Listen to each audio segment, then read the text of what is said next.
What does it mean to be called crazy in a crazy world? Listen to Madness Radio, Voices and Visions from Outside Mental Health. Sponsored by the Icarus Project and Portland Hearing Voices, Madness Radio can be heard on KBOO-FM, the Pacifica Network, and online at madnessradio.net.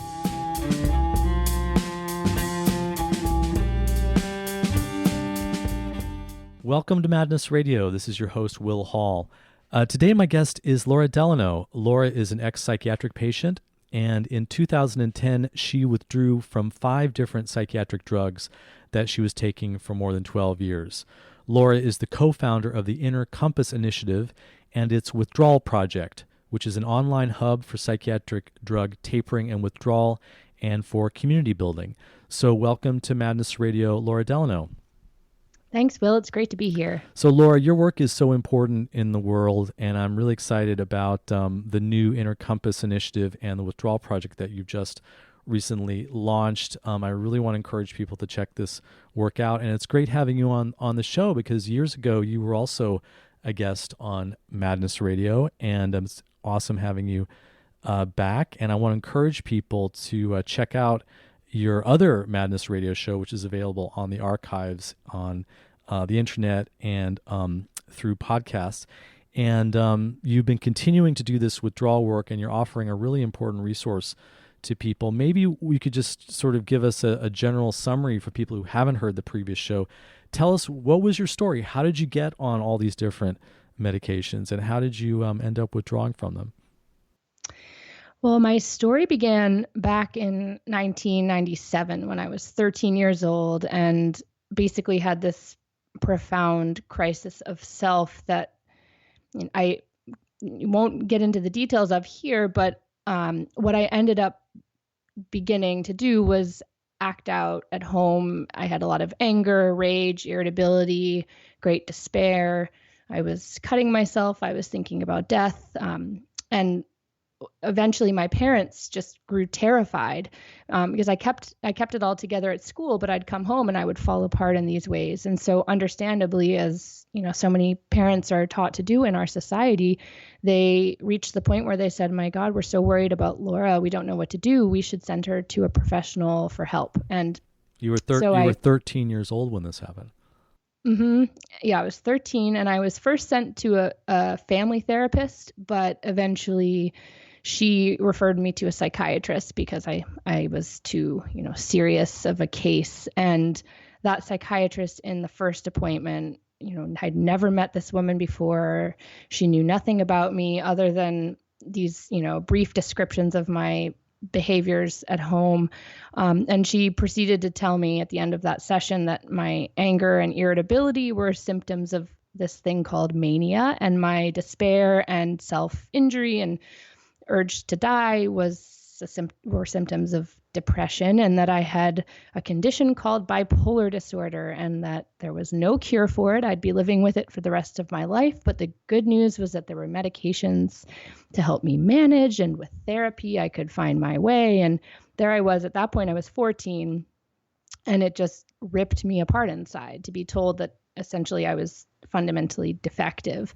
And just to get a sense, so when you say you were angry and you had a lot of intense emotions, what exactly was going on in the house? Because there's sort of a question of like, well, maybe this was pretty normal behavior for a 13-year-old girl. What exactly were you doing that was so extreme? You mentioned that you were cutting yourself, and what kinds of things was the anger all about? I mean, I was cursing and screaming a lot. I would get physical. I'd push family members. I'd get incredibly aggressive and, like in their face, and I'd slam doors, and I was just in this live wire of rage, essentially. And, I think maybe I was an intense version of what happens to many adolescents, or maybe that's totally normal, and lots of adolescents do those things. But I mean, it makes sense to me that my parents just eventually didn't know what to do, because it was very overwhelming for them. And it happened so suddenly because this crisis I'd had was a very acute thing. So they just didn't understand why I changed almost overnight. And so just looking back, I want to hear the rest of the story, but just looking back, why do you think you were so angry? What was going on? Well, I see now that it was just this profoundly meaningful and important thing that was happening to me. Really, that crisis I'd had was realizing that I didn't know who I was, that I was this girl who was programmed to get good grades and to play sports and to be successful and accomplished. And it dawned on me that I'm just this robot programmed to do these things, but who am I actually? I don't even have a real self. I'm controlled by these broader forces. And so it was, I see now it was like a profound, like I almost had a transcendence of self and ego. Like it was a spiritual crisis that I'd had, because all of this happened in front of a bathroom mirror where I lost touch. I had an out of body experience. But the only way I could make sense of that was through anger, to basically say, I'm being controlled by all of these forces beyond me, and screw them. This is the only thing I can do to assert my independence, is to get angry. And so 13, do you think you were entering puberty at that time? Was that part of what was going on with all this anger and this self-questioning of your identity and your independence? I think so. I mean, I definitely, a big part of what I was grappling with was just feeling disconnected from my body, and having very intense emotions and very intense psychological experiences. And so, yeah, I mean, I have to think that a lot was happening biologically within me, in addition to, the broader like socio-political forces that were at play. And nobody around you just said, actually, maybe you don't have bipolar disorder and need meds. Maybe this is actually just normal, and your parents are the ones who need help in dealing with it. I don't remember ever having anyone convey that message to me, but I myself initially resisted the diagnosis and basically said, F you. I don't think I actually said that out loud to her, but that's what I felt internally. And so I was able in high school to somewhat avoid internalizing that diagnosis. I mean, it affected me profoundly. And I always carried with me this idea that, the world thought I was, like, these people beyond me thought I was broken, but I didn't buy into it fully. I bought into the idea that I was depressed, and I also was having struggles with like eating and body image, and so I knew I also had like a so-called eating disorder. But bipolar, no, I rejected that for a few years. It wasn't until I was 18 that I really bought into that. So I was able to kind of tell myself, like, you're not bipolar. It's the world around you that's messed up. But that didn't last long. So you got the diagnosis, but you resisted the diagnosis, but you were taking meds at 14. Well, the psychiatrist put me on Depakote, which is classified as a mood stabilizer, and Prozac, which of course is classified as an antidepressant. But I hated the drugs. I hated what they represented, which to me was, the world thinks I'm broken. So I did avoid taking them whenever I could. Like, I have these vivid memories of like trying to dissolve the capsule under hot water in my hand, and I'd hide them in my closet. And so I didn't take them regularly between the ages of 14 and 18. I took them on and off. And then what happened? At some point, you did switch and identify as bipolar and start agreeing with that diagnosis and start taking the meds regularly?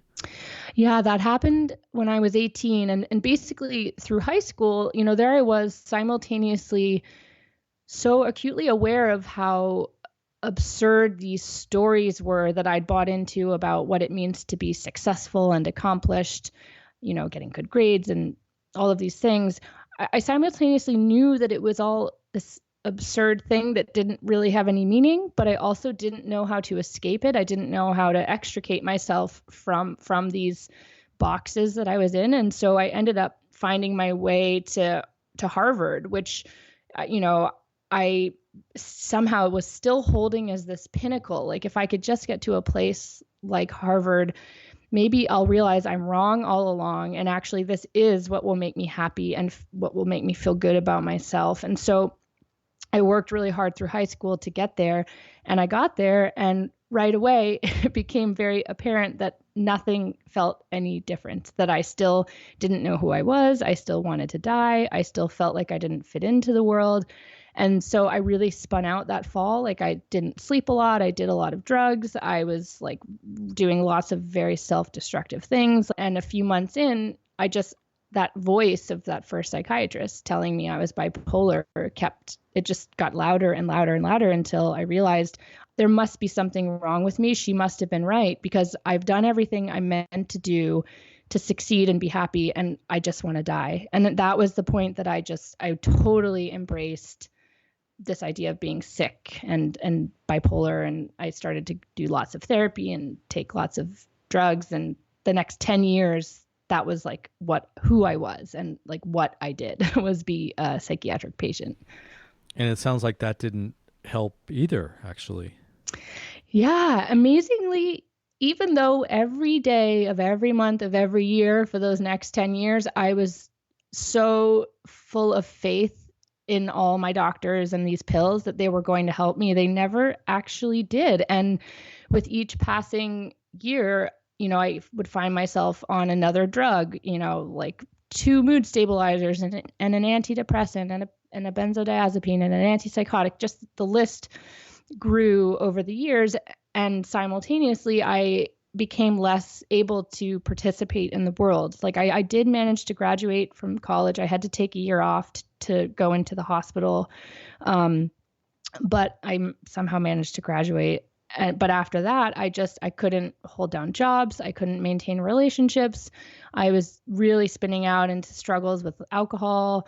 I just was a mess. My physical health was horrible. And the desire to die just kept growing bigger and bigger. The deeper I went into the mental health system, and eventually, suicide came to me as the only logical solution I had. So it sounds like as you were taking these medications and they weren't working, the doctor's solution was just to give you more medications? Yeah, I mean, they told me that I had so-called treatment-resistant bipolar disorder, which basically I took to mean you are so sick that even our best medicines aren't helping you. And so, yeah, it was always more meds, more more day treatment or outpatient programs or more hospitalizations. It was, no one ever said, maybe these like 5 drugs you're taking aren't helping you. And nor did that thought cross my mind until it did, and everything changed. When did that change? When did you start saying, wait a second, maybe I'm not this bipolar sick person that I'm being told I am? Things started to change for me in 2010, and I had 3 different experiences that I see now began to dislodge that faith I was carrying in the mental health system. And each of these 3 experiences actually involved encounters with psychiatric force and coercion. And, up until 2010, at least beginning when I was 18, I was always a good, compliant patient who did exactly what my doctor said. And, I kept mood diaries, and I reported my symptoms, and I checked myself into the hospital, and I took my meds as prescribed. And so I'd never come up against this before. And basically I was forced into the hospital by 2 security guards who gave me the so-called choice of going voluntarily or involuntarily. Then on that unit, I was made to take a drug that I didn't want to take to keep me from drinking alcohol, which is a whole nother story. But I was trying to quit drinking at that point. And that was the first time I realized, oh my God, they have the right to make me put something in my body that I don't want. And then the third experience was when a therapist called the police on me when I slept through an appointment with her because I was so sedated, to do a so-called wellness check. Luckily, they didn't actually arrive. It's a bit of a long story as to why, but those 3 experiences forced me up against the force inherent in the mental health system. And it really, it dislodged the unquestioning reliance I'd previously had on them, because I realized they own me. They own my right to fresh air. They own my body. They own my privacy. And so I wasn't, like, get me out of here right now or anything like that, but I was questioning. And at that point, I happened upon a book called Anatomy of an Epidemic by Robert Whitaker, which I know you're well aware of course, Will.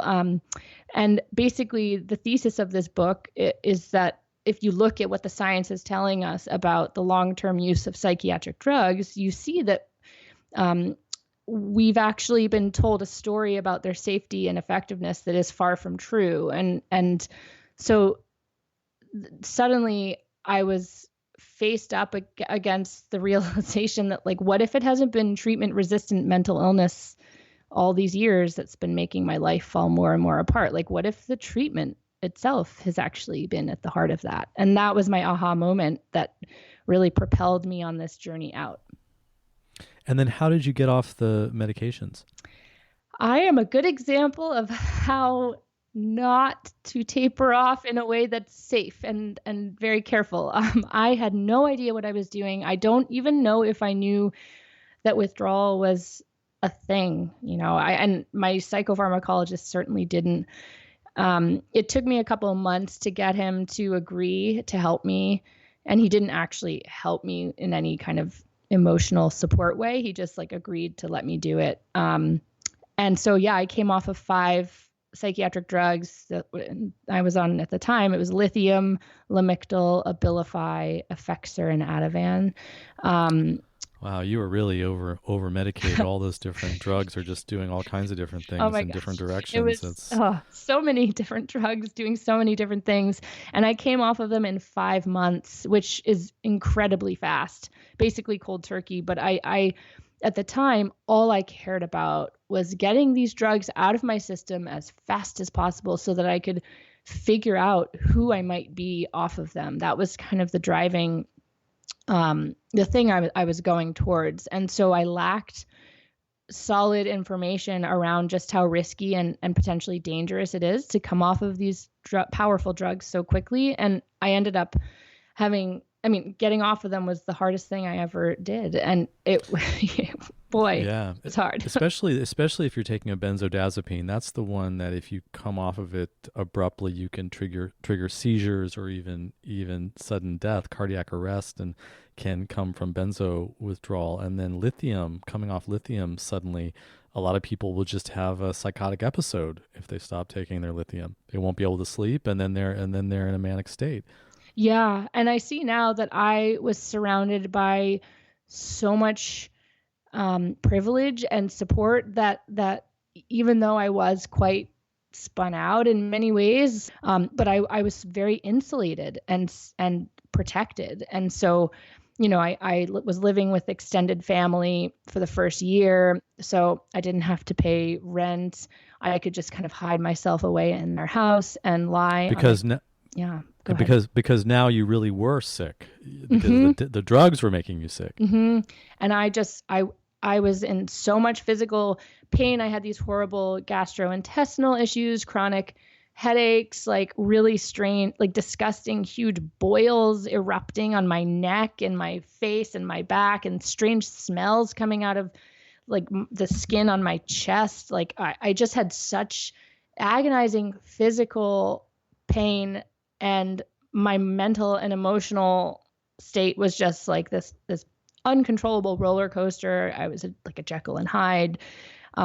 If I lived in a different set of circumstances, if I didn't have the privacy I had, if I was under the watchful eyes of the police or of other surveillance authorities, if I didn't have family by my side to help me, have a shelter and food, I don't know what would have happened. But I was just so lucky. I got basically anything that a person might need to survive psychiatric drug withdrawal, I had. And if you didn't have that, you might have just stayed stuck in the system in a kind of revolving door, which is what happens to a lot of people. Mm-hmm. Definitely. And then, so a lot of what we're talking about, you go into more detail in your other Madness Radio interview that I, again, encourage people to check out in the Madness Radio archives.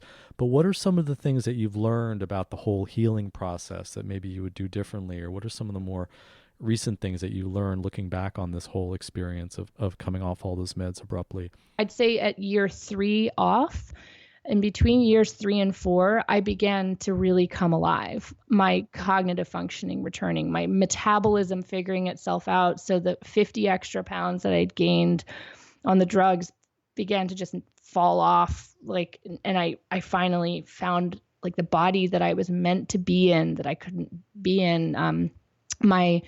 I began to feel increasingly more connected to my body, to my creativity, to my sexuality.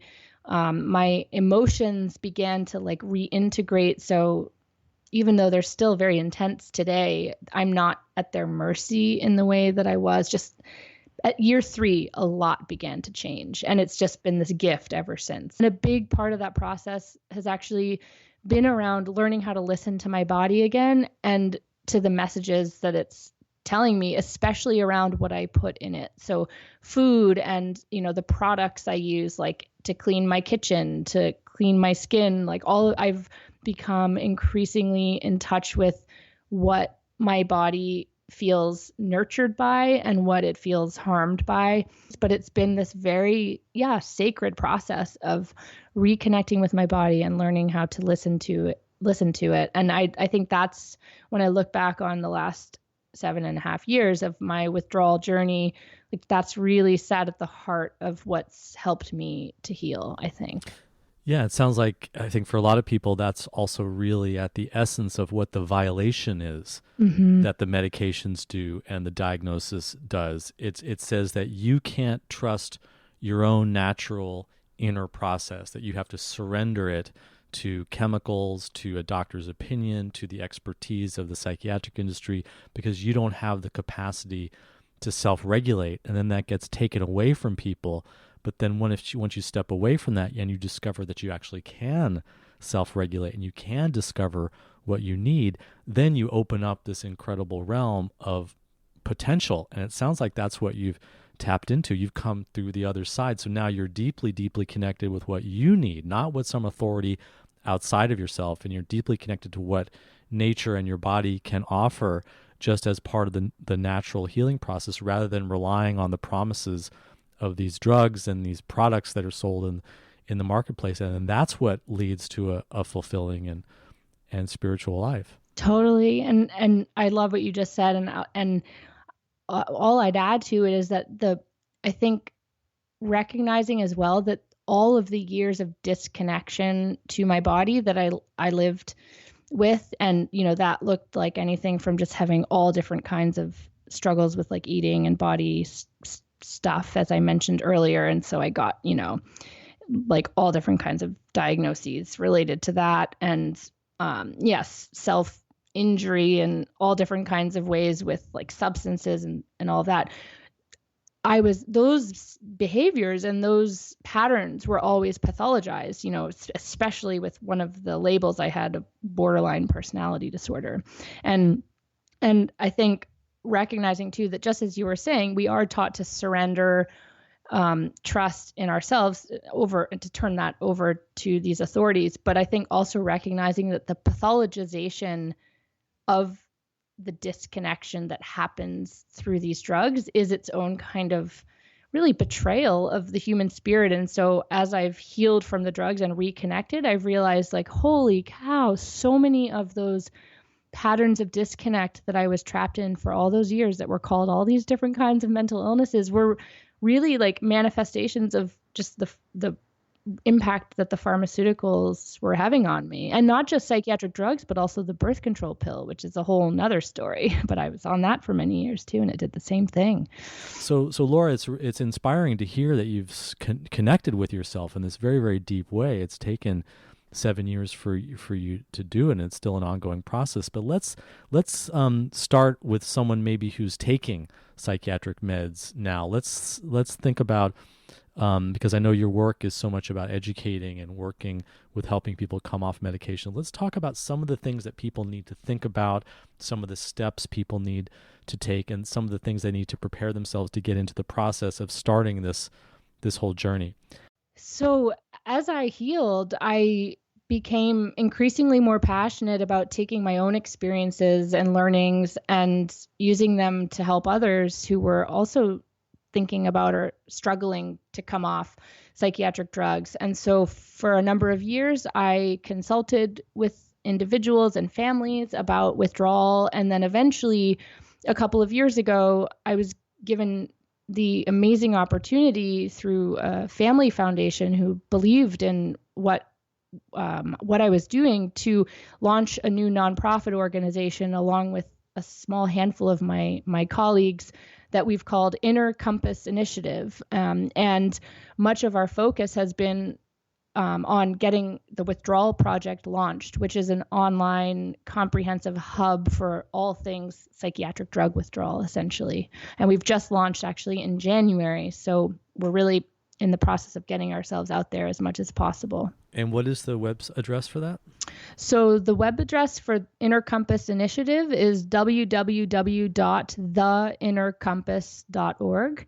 And the website for the Withdrawal Project is withdrawal.theinnercompass.org. So how would people get started if they are on psychiatric drugs of some kind and they want to think about coming off? Recognizing that the journey off psychiatric drugs doesn't start with the actual taper. It starts with preparation, with taking all the time you need to really think through, first and foremost, the beliefs that you're carrying about yourself and about these drugs, and to really spend time thinking about this relationship you have to these pills, and how these pills have come to shape your sense of self and your relationship to your emotional and mental pain or struggle or so-called madness, whatever we want to call it.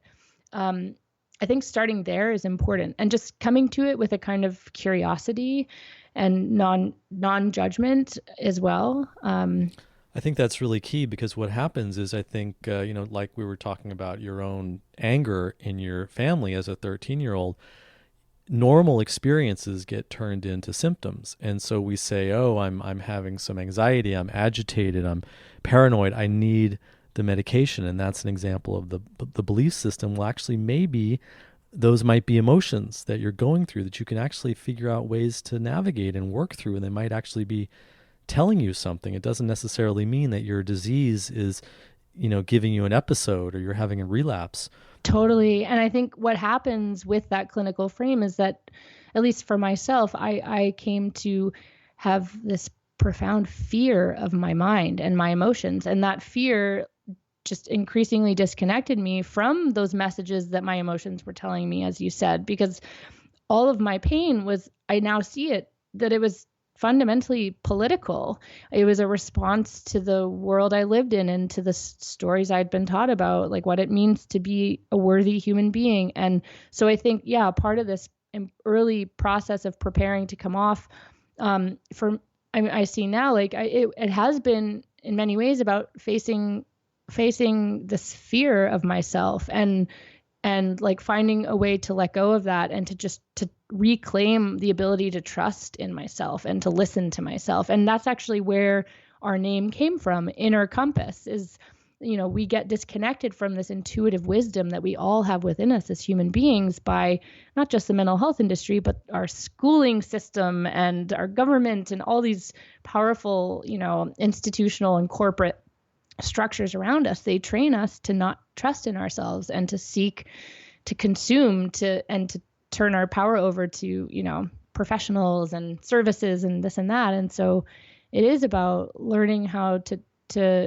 listen to yourself again and believe in yourself and trust in yourself. Another piece is also the support piece, because often it's not just our own beliefs, but the people around us. Was that an important part of your experience, and also one of the things that you're teaching people, to look at the support piece of this? Yeah, definitely. I mean, what I'd say is that my support system through the whole process was just so instrumental to my making it through, for sure. But none of us actually, especially in the early years, were very well informed about what was happening. I certainly wasn't, and my family wasn't either. And by that, I mean, I never actually took the time to really educate myself very early on about the drugs I was taking. Like, I was in the beginning still thinking that I had a chemical imbalance, and these were fixing my imbalance. I hadn't yet,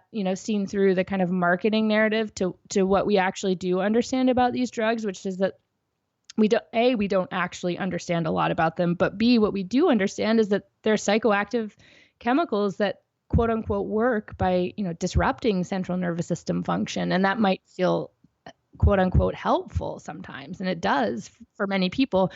But so I think my family and they were unwaveringly there for me through it all, but none of us really understood what was happening for a while. So it was scary. It was confusing. I'm imagining that at points along the way, they probably worried, my God, has Laura made the wrong choice here? But they hung in there with me. And eventually, as I began to heal, I also began to really educate myself and also help my family educate themselves about not just the drugs, but the diagnoses and the history of the DSM and all of that. And at that point, my support system, I think, became really, really strong. And that you mentioned, nutrition and food, and a lot of people might be wondering, well, why does coming off of benzodiazepines have to do with the food that I eat? Or how is it going to help me with my lithium, my diet? What would you say about that? Like, what is the role, do you think, of diet in all of this? Well, for me, it's been everything. And I definitely think that there's no one size fits all solution or approach to nutrition when it comes to healing from psychiatric drugs. But I can say for myself that I tried all different kinds of protocol, like elimination protocols and various not diets for like weight loss purposes, but just for inflammatory, to help with inflammation. And what I found through listening to my body over these years of experimenting is that what I think has helped my central nervous system and my body heal the most has been a very high fat, low carb diet.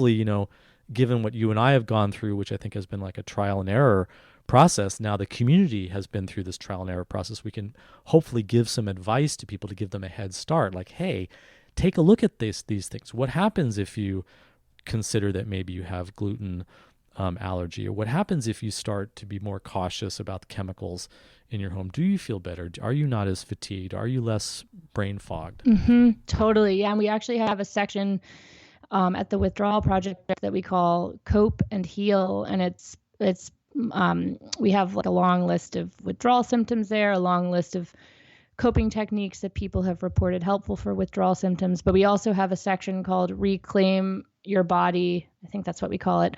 And we have some pieces that we've written on these very topics. And I think viewing it as an opportunity to empower oneself, because yes, it can be frustrating when you're really sensitive and you feel sick easily with certain substances and chemicals, but it's also like an amazingly empowering thing, or at least it has been for me, to, like you said, now know if you can piece things together. And it is also forces us to kind of extricate ourselves from consumer society to as much a degree as possible, which again is shows just how political all of this is, that these products were taught through advertising.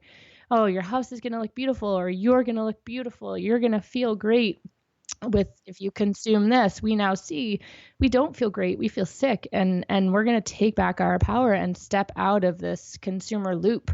So I think the psychiatric drug withdrawal process is a kind of it can activate a kind of political awakening. At least it has for me, which gets me feeling super powerful. So you mentioned coping tools, Laura. What are some of the main coping tools that you see people finding? I mean, there's such a broad range of strategies people have developed, and it really does speak to just the uniqueness of the withdrawal experience.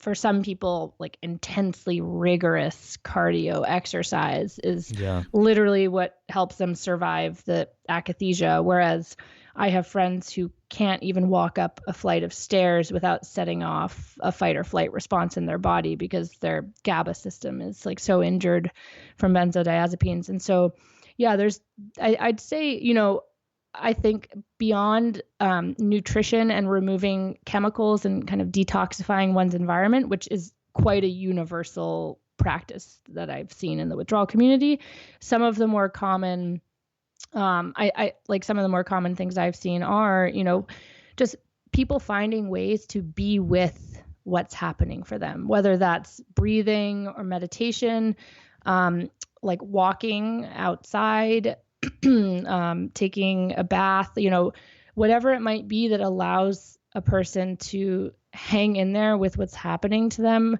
That general theme, I'd say. And then on the flip side of that, what also is incredibly important for many people, and it certainly was for me, especially in the darkest hours, was having a reliable toolkit of distractions from the present for when things just get too much. And for me, I think I probably said it on our radio interview back in 2012, but like South Park saved my life.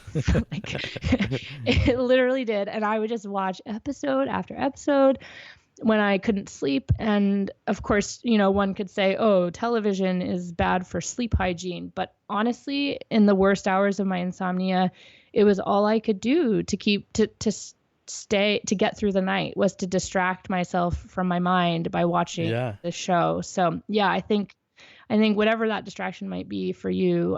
You mentioned sleep. I think this is also probably a common factor for a lot of people, is really having to make the connections between getting good sleep and how they're feeling, and taking care of themselves around their sleep as a way of avoiding that downward spiral into crisis. What are some things that you've learn and see that people do to help them sleep? I mean, I think a lot of people have found that really thinking through like what they're putting in their bodies or what they're exposing their bodies to in the hours leading up to sleep is important. So, like avoiding caffeine, avoiding screens, like you were saying, avoiding bright lights, like really trying to remove as many stimuli as possible from within and outside the body. Avoiding intense conversations with your significant other. Yeah, totally.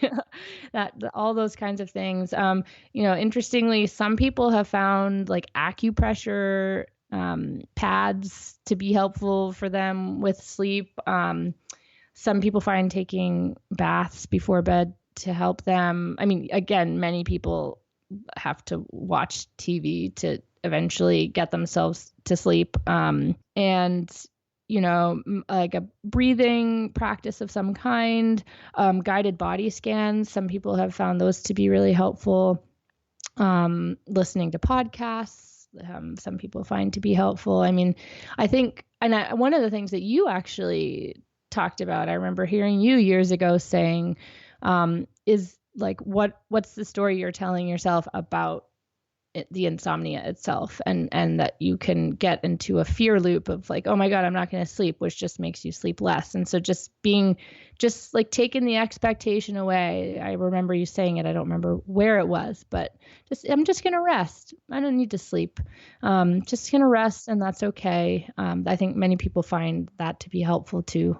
Just philosophically, I'm of the mind that this is a very individual process, and people have the right to make their own choices about how they go about it, but that choice is only truly possible if it's informed.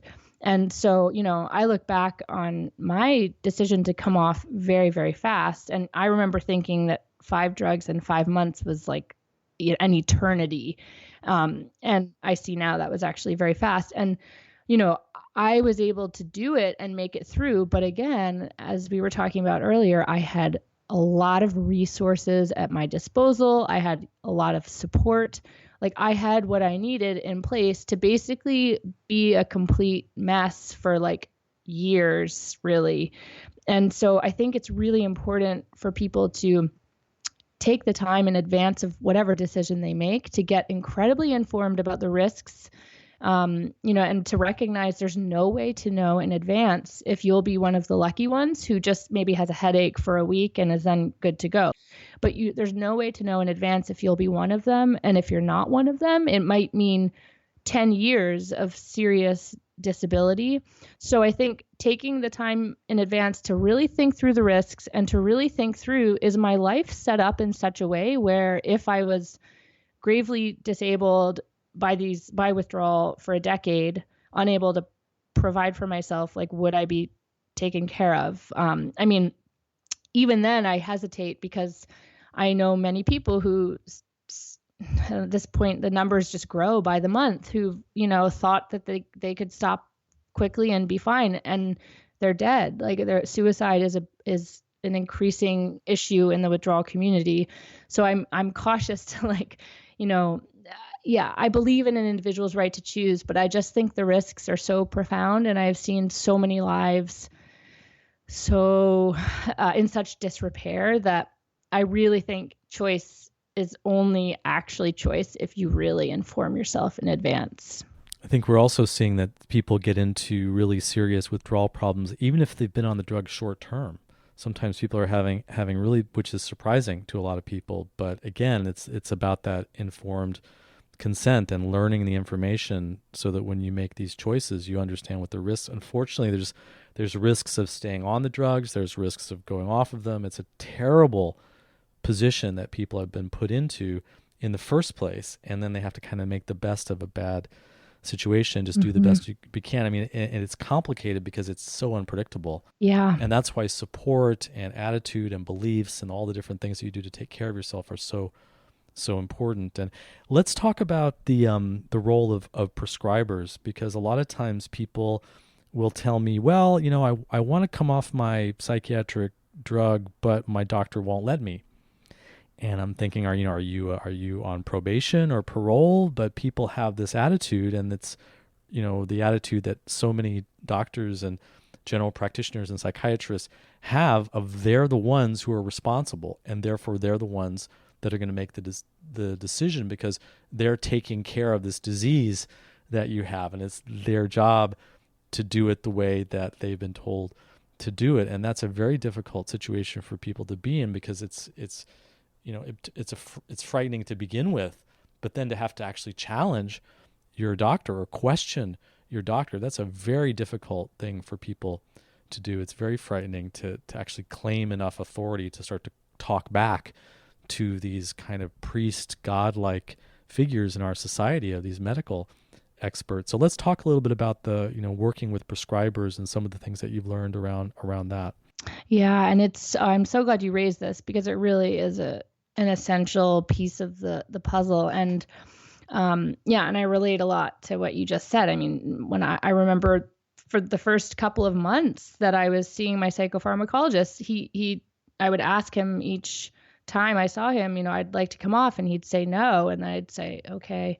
Like, it didn't even cross my mind that it was my body, and eventually it did, and I basically told him, like, this is what I've decided. But it took me a couple of months to kind of wake up from that indoctrination. And I think what you also touched on too is the fact that we have set up a system, and I think it's much bigger than just the mental health system, but that doctors really have taken on, like, I am responsible for this person's life and death. And the fact that we've given them this power does make the matter of withdrawal much more complicated, because, if there was no risk of liability, and if doctors weren't terrified of being sued and losing their licenses, all of this would be far easier for many people. But the reality is many prescribers are thinking about their own liability. And so, yeah, because they don't get sued when people are damaged staying on psychiatric meds, right? They get sued when someone says, "Oh, you took them off," or they came off the drugs. That's when the society starts to judge it. But the damage done by staying on the meds isn't questioned. Yeah, and of course it's often called the mental illness itself. So, like, people aren't even seeing it. And yeah, I mean, I think strategically it makes, like, a lot of people find that. So I'll step back for a second, because there are different ways you can come at it. Some people, their instincts are telling them, I need to have a collaborative relationship with my prescriber here. I don't want to lie. I don't want to keep secrets. I can't do that. I can't put my head on the pillow at night. And so some people then really focus on thinking strategically about how can I get my prescriber on board with my desire to come off. And often that looks like really getting informed yourself about not just how to taper off in a manner that reduces risk as much as possible, but also just about the drugs themselves and understanding their pharmacology and, and whether or not the drug is in a form that can be safely tapered, or if, asking the prescriber to switch it to another form makes sense. And just the more time people take to put together a plan and to show their prescriber that, listen, like, I've taken this really seriously. I've spent a lot of time educating myself, thinking this through. This for me is all about reducing risk and optimizing my chances of success. Like, can we partner together? For some people that can end up being successful because the prescriber realizes, like, wow, my patient's serious here. They're not just going to do something reckless. Like, they're taking their time.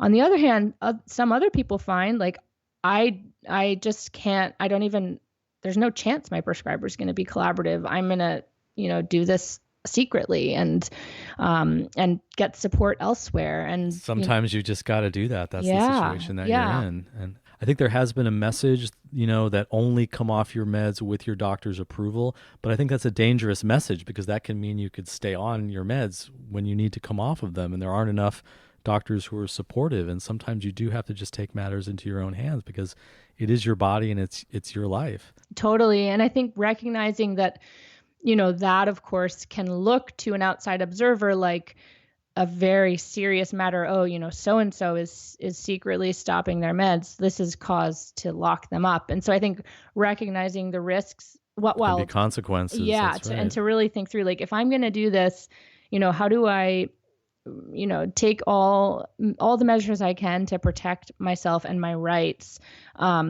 I think that's an important thing. But yeah, I mean, when I came off, I didn't say this earlier, but my psychopharmacologist only agreed to let me come off of 4. He told me I had to stay on the 5th one, Lamictal, and I came off of it secretly without telling him. And, I felt guilty and, because I'd always been this good patient, but I had to do it. And I think many people do make that decision. And then, yeah, I mean, in other situations, some people kind of, like, I guess is kind of what my situation was. They don't actually have a very collaborative relationship with their prescriber. They don't really feel supported emotionally, but they have confidence that if they just tell their prescriber, this is what I'm doing, like, can you hang in there with me? Sometimes that happens and the prescriber basically just becomes like a prescription pad writer for you. And that's it.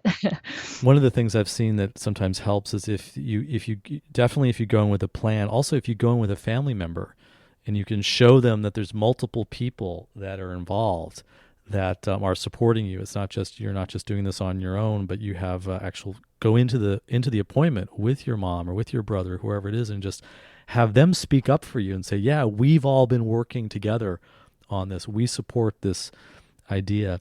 And then there are some magic words that I often see being helpful. And the magic words are, thank you, doctor, for all the help that you've given me and for the medications, the usefulness, that if you can find any usefulness at all in the medications, to acknowledge that. And then to say, if it doesn't go well, I will certainly consider going back on the meds. That seems to reassure the prescribers. That's a good tip. What you don't want to do is go in with a copy of Anatomy of an Epidemic or something Laura Delano's podcast recommendation. You don't want to come across as being anti-medications. You want to be seen as being pro-health. You want to be seen as doing the right thing, not from an ideological stance or any kind of rigidity or bias, but just from, hey, I need to try something different here because this isn't working. Yeah. And I think just to add on to that, also putting together a plan for, if things do get tougher, like, what else are you going to do? I'm going to, here's my plan. Like, I have these friends who will meet up with me. I'm going to get this kind of exercise. I have this meditation practice, like, showing your prescriber that you're thinking through, like, all the different ways you can help yourself if you do come up against difficulties. And in addition to, like, the, quote unquote openness to go back on. I think just the more you can reassure your prescriber that you're being responsible and thoughtful and considerate in this decision-making process, the greater the chances that they'll work with you on it.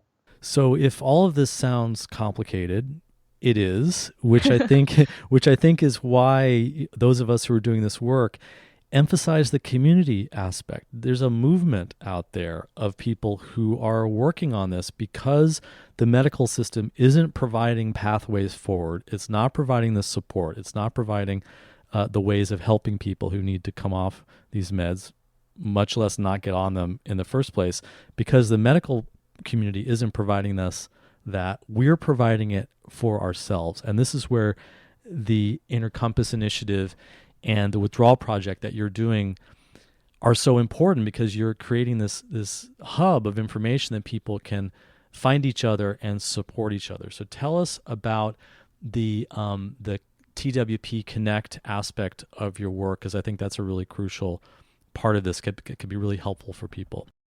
Oh, yeah. Thanks for asking about it, because it's the part of what we've built that I'm most excited about. So, yeah, I mean, as you said, there are tons of online spaces at this point where people can support one another to come off of these drugs and share experiences and all of that. But where I think we're still a bit in the dark ages is around in-person local community for withdrawal. And, with so many thousands of us all around the world who are coming off or have already come off or who are thinking about coming off of these drugs, chances are in every town and city, like there's at least two people who are thinking about this with the many millions of people on these drugs. So the question becomes, how do we find each other? And so we've built this platform called TWP Connect that allows people at all stages of the withdrawal journey, from just thinking about the idea of maybe coming off or reducing one medication, all the way to people who've been off for, 10 plus years.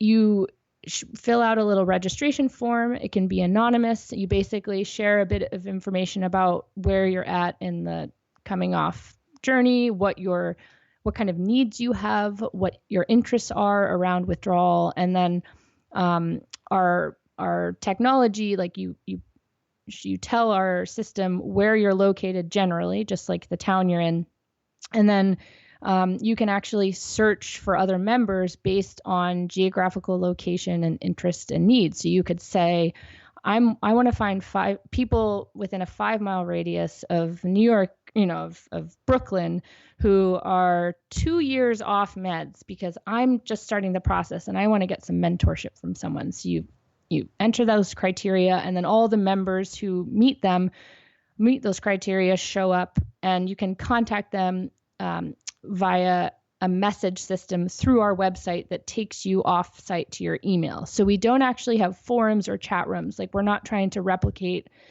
a social media platform. We're really creating this online tool to facilitate in-person connection. And so I'm really excited about the possibility of people finding each other. And then in the months to come, we plan to share resources for organizing support groups and discussion groups and all of that. And we actually have the same platform over at the Inner Compass Initiative website that we call ICI Connect. And it's the same thing, but basically for anyone who's asking questions or thinking critically about the mental health system, because there are so many of us and power comes in numbers. And it really, when you think about just how profoundly transformative it can be to sit at a local coffee shop and have a cup of tea with someone and just connect through shared experiences. Like, that's the kind of thing. It's the kind of thing that could help someone not check themselves into the hospital that night if they're really struggling, or, a potluck dinner with 5 people from your town where you just talk about how hard it is to be alive, or you have a fun, like, critical conversation about the DSM, and, these simple, free, connecting opportunities can be really transformative. And my thinking is, this is how we're going to really change things moving ahead, is at the grassroots. It's not by like fighting the system. It's by helping people in their own communities realize, like, we don't need the system. We have each other. But how do people find each other in the first place? And that's what our platforms will hopefully help to facilitate. Laura, we're just about out of time. Give people the contact info and the website address for your work. Yeah. So if you're interested in learning more about our nonprofit Inner Compass Initiative, or in learning about, getting a critical look at psychiatric drugs and diagnoses, you can visit us at www.theinnercompass.org. theinnercompass.org. And if you're interested in the Withdrawal Project and our, step-by-step companion guide to withdrawal and our connecting platform and our coping resources and all of that, you can visit withdrawal.theinnercompass.org. And you can be in touch with us by emailing hello@theinnercompass.org. Laura Delano, thank you for joining us on Madness Radio. Thanks so much, Will. It was great to be here and to catch up with you and to chat about these important issues. You've been listening to an interview with Laura Delano. Laura is an ex-psychiatric patient who withdrew in 2010 from 5 different psychiatric medications after being on them for 12 years. Laura is the co-founder of the Inner Compass Initiative and its Withdrawal Project, which is an online hub for psychiatric drug tapering and withdrawal and community building. That's all the time we have on Madness Radio. Thanks for tuning in.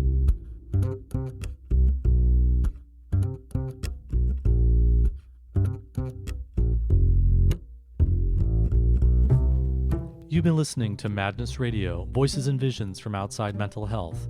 Madness Radio is sponsored by the Icarus Project and Portland Hearing Voices. Host is Will Hall and producer is Nina Packabush. Madness Radio can be heard on KBOO-FM and the Pacifica Network, and shows are archived online at madnessradio.net.